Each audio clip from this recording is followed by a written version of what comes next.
आत्ताच उद्धव साहेबांची मी भेट घेतली. त्यांनी मला बोलवलं होतं आज. आमचे बोलणं झालेलं आहे. माझ्या समस्या आहेत त्या मी त्यांच्याशी मांडलेल्या आहेत. त्याचं आता उत्तर मिळालेलं आहे आणि त्याची म्हणजे काही आहेत प्रश्न, त्याची समस्या अजून आहेतच. त्याच्या अपेक्षा करते की ते मला लवकरात लवकर उत्तर देतील. त्याच्यावरून ठरवेन की काय डिसिजन घ्यायचा आहे. तेजस्वी मॅम, असं म्हटलं जात होतं की तुम्ही भाजपमध्ये प्रवेश करणार. अजून असं काहीही मी निर्णय घेतलेला नाही आहे.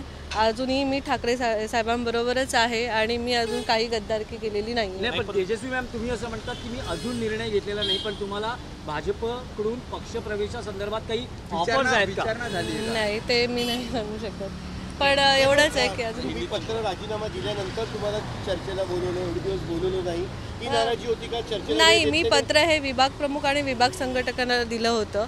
मला असं वाटलं की खालच्या लेवलला हे सगळं सॉर्ट आउट होईल, पण जे झालं नाही त्यामुळे इथे यावं लागलं. विधानसभा निवडणुकी वेळेसच या सगळ्या नाट्याला सुरुवात झाली होती. तुम्ही स्वतः इच्छुक होता विधानसभा निवडणूक? नाही, असं काही नाहीये. तेवढं सांगतो. हिंदी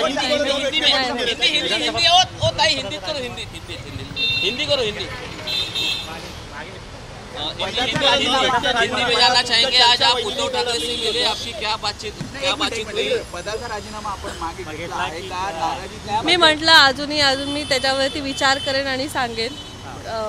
अजून मी जे माझे प्रश्न मांडलेले आहेत त्याच्या उत्तराची वाट बघत मी म्हटलं ना, वाट बघते आणि मग नंतर मी स्थानिक स्तरावर तुमची काय नाराजी आहे? तुम्ही पत्रात म्हटले, ते पत्रात मी सांगितलेलं आहे आणि उद्धव साहेबांशी मी चर्चा केलेली आहे त्याबद्दल. आक्षेप आहे ते मी साहेबांना सांगितलेलं आहे काय आहे तो. हाँ, मैंने साहब से बात की है और जो नाराज़ी थी वो उनको बताई है. यही अपेक्षा है कि वो न्याय मिले और जो डिसीजन है उसका मैं डिसीजन जल्दी से जल्दी ले. ऐसा मालूम पड़ रहा है कि दहीसर का जो एक व्हाट्सएप ग्रुप है वहाँ पे आपको कुछ पोक किया गया था, उसके बाद पूरा वो मैंने सब उद्धव साहब से बात किया है. अभी नहीं बोलना चाहूँगी. उनका फैसले का मैं इंतज़ार करूँगी. आज नाराजी दूर झाली आहे का तुमची? हाँ, समजेल लवकरच. धन्यवाद.